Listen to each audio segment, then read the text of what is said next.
I'm going to pass this over to the moderator for today's, Kim Stevens, and he's going to explain a little bit, certainly, about the workshops. Thank you, Mike. Yeah. Am I coming through? No. Just kind of building on Mike's story of basic famine. And that was February when we came up with the title of this workshop. And about 3 weeks ago, well, for the past month, I've been meeting with the regional boards in the Georgia Basin as part of our rollout of what we're calling Dec2015. And 3 weeks ago, I followed a guy named Stephen Watson of BC Hydro. And he was reporting out on the management of Comox Lake. And at the very end of his remarks, he kind of casually said, if we look at the stats for the previous 12 months, it's actually been, basically an average year. But, we just had the summer drought. He said, remember there was that December, all those heavy rains? And that's really the significance of what we're talking about. On the average, everything seems to be okay, but it's coming down in extremes. So hence the beast and famine. So in terms of partnership for water sustainability, we are a not-for-profit society. At lunchtime, you will learn more about the partnership. And in terms of our role, our function, this is basically our mission, which is develop tools, develop talent, focus on outcomes. And so the partnership is a society, and while it's not government, the government is very much part of the society, and actually without the involvement of government, there would be no partnership. And so I just want to get a quick kind of sense of our audience. So maybe the first question is, for a show of hands, just how many people are members of the Irrigation Industry Association? Okay, so maybe 20%, okay, good. And the other question which we're always interested in, especially with Mike Tanner, is not only is he the workshop chair, but he's also the chair of the Water Bucket website. So how many people kind of heard about today through either our weekly e-blast or somewhere other you stumbled on the Water Bucket website? Okay, so there's pretty good turnout. So another sense of who the audience is. How many people here work in local government? Oh, a lot, okay. So how many of those local government folks would be more on the parks and planning side? Okay, so you're here for your irrigation schedule type stuff, the 10 that you're here for us. Pardon me? Policy, okay. So the rest of you are on engineering and planning, you're all parks and planning. You're engineering. Okay. Hey, just to kind of give us a sense, so basically, I guess you're all here because somewhere or other your work relates to water, is that it? Everybody's work relates to water, okay. So, if those of you who did receive this morning's e-blast, the theme is really that intergenerational knowledge transfer and bridging the mentoring gap, and that's how we see our role. So one of the questions we like to challenge our audience with in terms of today, because this is a learning and sharing event, what will you do differently when you leave here today? So kind of keep in your mind, what will you do differently when you learn today, especially when you hear what people like Bob Sanford and Glenn Brown, et cetera, have to say. So our mantra is that through sharing and learning, that's how we'll ensure that where we're going is indeed the right way, and that's really what's guided our efforts over the last couple of years especially.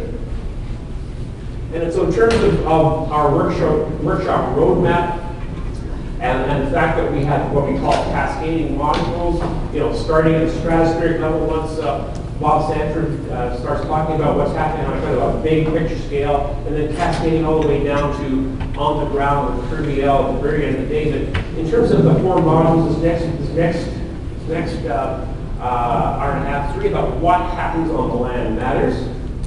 And then in module 2 with Richard Bowes and Keith Lawrence, it's really how is local government responding to a changing climate. And then after lunch, the 3rd module being freshwater agriculture, food security, and Ted Vandergillick and John Turber will speak to that. And then finishing out the day, module number D, the 4th one, really bring it down to what local government and what the practitioners can actually do to incrementally be making the difference. So what will you learn? What are the takeaways? What do we want you to be thinking about as you're hearing various, not just presentations, because our plan is we do plan to have a lot of interaction through what we call the town hall segments, and basically how we work the crowd and get you engaged. So you can go to the back of the room, but I'll still find you back there because I look at you over there. You're on my list to ask a question, right? You can tell by the look on your face. So really, in terms of what you will learn today, why accepting risk opens the door to creativity and innovation. So kind of keep that thought in mind. How local governments can restore the absorbency of the natural landscape. That's another theme. How food security, and Bob, you're going to really pick up on this food security theme, aren't you? Will drive a major shift in the way water and agricultural lands are managed. And then finally, how the efficiency of landscape irrigation can be improved through use of the state-of-the-art tools. That's what Kirby Ellis will talk about. HEIS, High Efficiency Irrigation Standard. Got that? HEIS. So we all know the climate is changing. I just gave you that BC Hydro example, and we've experienced the longer, drier, hotter summers, and we're going to have shorter, the wetter winters, warmer, wetter winters. The glass is half full, and the water level is indeed rising. So really, this group, we're very positive in terms of what we can do. This is not a doom and gloom presentation by any means. So really what we're saying is, as the day goes on, you will appreciate and understand why we can sustain water supply in dry weather and limit the drainage impacts in wet weather. And look at it back to Brian from Sunshine Coast. You made it through the drought. Yes. You came close, right? Was it down the last meter? We're 2 weeks away from running out of water. 2 weeks away, right? And that rain came. So really what we're talking about here is a line of mandates, roles and responsibilities, and they're necessary to kind of align efforts to design with nature. So really what we're talking is changing the way we look at water and restoring the water balance integrity. So it's a key phrase, restoring the water balance integrity. By the way, Bob, this thing keeps shutting off. So keep that in mind with the clicker. But in terms of introducing a new paradigm to you, and over the years we've worked really hard on our language because we have to get that, express things in a way that people understand. And as of the last few months, we really started to frame this way of thinking that watersheds as infrastructure assets, and really this kind of sets the stage for when Glenn Brown of UBCM talks in Module D. Because in terms of the World Local Government, and so many of you are in the World Local Government, at the end of the day, that's what local government does. You manage and protect assets, and so you have to think in terms of watersheds as your assets. So really what we're trying to do now is encourage people to actually think of watersheds as integrated systems, and to think about the three pathways that water reaches the stream. So you'll learn all this stuff in grade 5 about water balance, but it really is important that people begin to appreciate the practical significance of the water that goes across the land surface, the water that goes deep into groundwater, and where most of the water goes, it's going horizontally in that narrow layer which we call the interflow zone. And so when you begin to think about those three pathways, each one is an asset, an infrastructure asset, and those pathways provide water balance services. Then you're starting to talk in terms of the language of local government. And again, I'm foreshadowing where Glenn will be talking about picking up the significance of that later on. Something that we've talked about for the last year or two since we stumbled onto the work of Daniel Pauly, Dr. Daniel Pauly, who's a world-famous fisheries scientist who teaches at UBC. So 20 years it was Daniel Pauly who coined the phrase, the shifting baseline syndrome. And he was just doing a think piece at the end of a conference to try to explain why at each generation do we allow things to incrementally degrade. And he just captured this simple graphic showing that, and that part is because the world that you know is the world that you know now. So, if you think of this region, for example, 50 years ago in the 50s, all the streams were teeming with salmon. But only our grandparents actually remember that, or our parents. And so that memory of what it was gets lost, and so you begin to accept the current reality as being the way it's always been. So for us, this became a very convenient metaphor because where we're looking at this by saying, the flip side of a problem is an opportunity. And if we begin to understand watershed systems as infrastructure assets and apply the same kind of approach as you are to your other tools, then we can begin to turn the clock back and get the rising red graph, right? That's what, if you think about the last 30 years in this region, that's what's motivated so many people. Just like yesterday's Vancouver Sun, there was an article about the Little Campbell River in Surrey and how 60 years of effort to bring back the salmon in that particular watershed.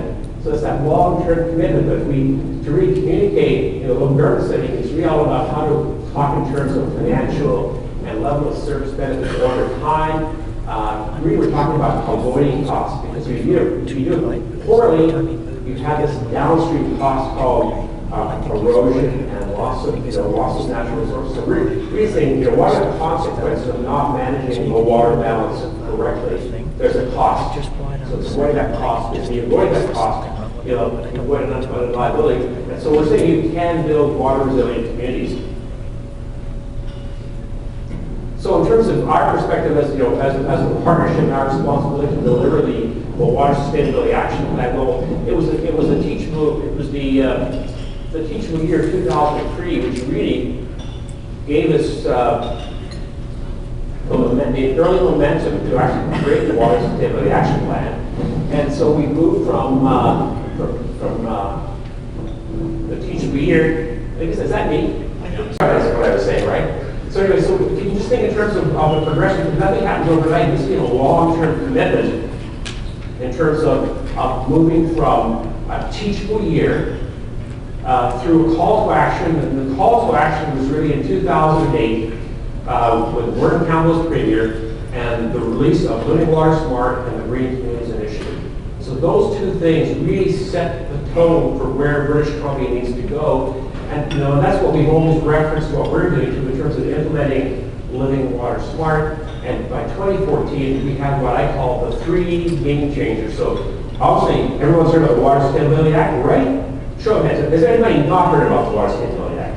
You've all heard about it. The one that people do not seem to be aware of is Development Care 2014 in terms of how that links the environmental protection mandate to the actions of local government, what can be done. And then the third one, this is what Glenn Brown's going to talk to, asset management for sustainable service delivery, a framework for BC. So those 3 things all came together in 2014, and they are the game changers. But in terms of what's the real linchpin, it's the asset management for sustainable service delivery. That's the real driver for action, because it provides local governments with a financial incentive to integrate watershed systems thinking. So that's the game changer. Again, I'm not going to steal Glenn's thunder other than to say it does come down to, and Glenn would never say this, but I can say it, if you want the money, you do things differently, right, Glenn? And you will waive the framework when you get up. So in terms of the partnership and where we're at right now, a lot of our energy, my energy, and I'm looking at a few members of the team around here, like Melanie Burton, the City of Equipment, is the Interregional Education Initiative, where we went to the 5 regional boards, representing 75% of the population of the province. We live in the Georgia Basin, so when you live on, the Comox Valley, the Cowichan Valley, you're just living in one of the tribs to the Georgia Basin, which flows into the Salish Sea. And so really, what this involves is really working at a staff level to build capacity to do things differently. And in terms of where we're going over we're 4 years into it. It's an incremental thing. It's the sharing and learning. And by 2017, the objective is pretty modest, because we know you don't change the world in 2 years. And so, if we can get everybody in local government and how that kind of feathers off from there to understand how to achieve sustainable watershed systems through asset management, we will have made great progress. But we want to change the world in 2 years. On the other hand, when we look back as to where we were in 2003, then we can see the progress we have made, right? So if we look back, it was tremendous. If we look where we want to get to, we're still below here. Okay, so this is our mind map for the next couple of years.